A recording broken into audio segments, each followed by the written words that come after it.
نفس و نه وجني چې الله حرام کړي، الله حرام کړي د هغې وجل مګر په حق سره، الا بالحق.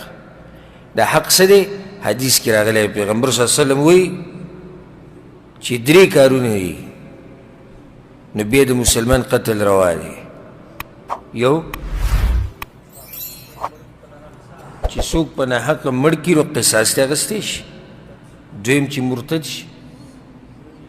دریم چې زنا وکړي او دی واده شوی یا واده کړی. خو بیا هم دی ساته خوشحالېږه مه په دې چې زه لار موږ ته کولاو شو خلک وجنه. دا کار د چا دی؟ دا د حکومت وخت کار دی.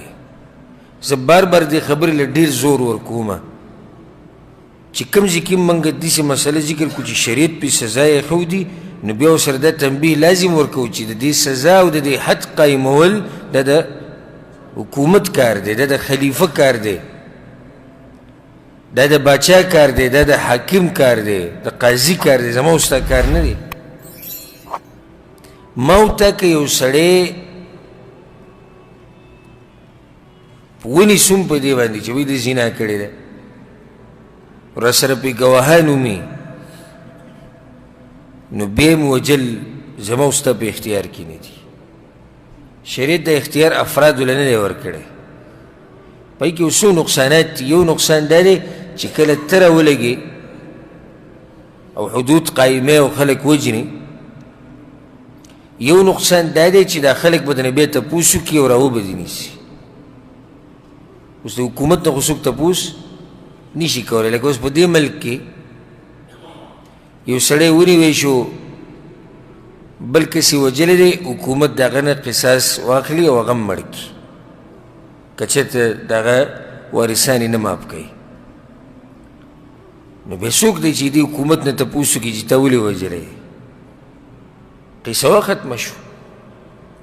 خو که ته یې کوې نو تا نه بیا خلک تپوس کولی شي. ته اوس راپاسې د یو کس رور مړ کړي، ولې وایي ده چې دی چې په ده باندې شریعت دا سزا یې ښودې، اوس به له هغه راپسې تا هم وژني. او که به تا یې اوس بر نه شو کېدی چې ستا په خاندان کې بل مړ کړي. نو دویمه پکې بیا دا خبره ساتي. دویم نقصان دا دی چې خلک به بیا خپل زړونه یخوي او د چا سره چې به یې دشمني په هغه باندې باسي او بهتان لګوي او وجني به یې، او وایي به چې په ده باندې شریعت دا سزا یې ښودې وه. لکه ولې دا سړی مړ کړو، دا جادوګر او جادوګر باندې شریعت دا حد یې ښودی چې دی به د تورې په ګزار باندې وایي. نو صحیح شوه، د جادوګر خو دا سزا ده، خو تا سره څه دلیل دی چې دی جادوګر و؟ کیدای شي دا سړی صحیح خپل یو بدل اخیسته غواړي، دروغ وایي. ته به راپسې ما ته به جادوګر وایي، زه به تا نه بدل اخلم، هغه به د بل نه اخلي، هغه به وایي دا قاتل دی او دا مرتد دی او دا زیناکار دی او دا جادوګر دی او دا دی او شروع به وشي. بیا د لر خو څوک نشي بندولی. د شریعت الله حکیم دی، نو د شریعت هم د حکمتونو نه ډک شریعت دی چې کله افرادو له اجازت نه دی ورکړی د دې قصاص د نافظولو او د حدودو د قایمولو، نو په هغې کې هم حکمتونه دي.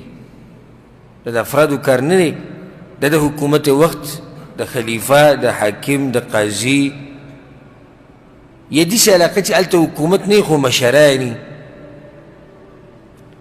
مشران ټاکلی شوي د قبیلو، د هغوی نه څوک تپوس نشي کولی، هغوی فیصلې کوي، د هغوی سره هم زوري. دا د داسې خلکو کار دی. زما او ستا لاس کې دا اختیار نشته چې راپاسه مزید چې څه کوې هغه کوه. او له وایي نه نو اوس څه وکړو چې حکومت حد نه قایموي؟ دا تپوس به الله د چا نه کوي؟ دا به د حکومت نه کوي، تا نه نه کوي. که تا یو سړی ولیدو جادوګر دی یقیني، نو ته په حکومت کې حاکم ته، خلیفه ته، قاضي ته، هغه کومه اداره چې ده هغو ته شکایت وکړه. دا سړی دی موږ سره پې ګواهان دي، نقصان یې ورسو دی امت ته، تاسو د تپوس وکئ، د باندې سزا وخېجوئ او هغو له سزا نه ورکوئ او څه مخنیوی نه کوي، نو د دې تپوس به څوک کوي؟ الله به تپوس کوي.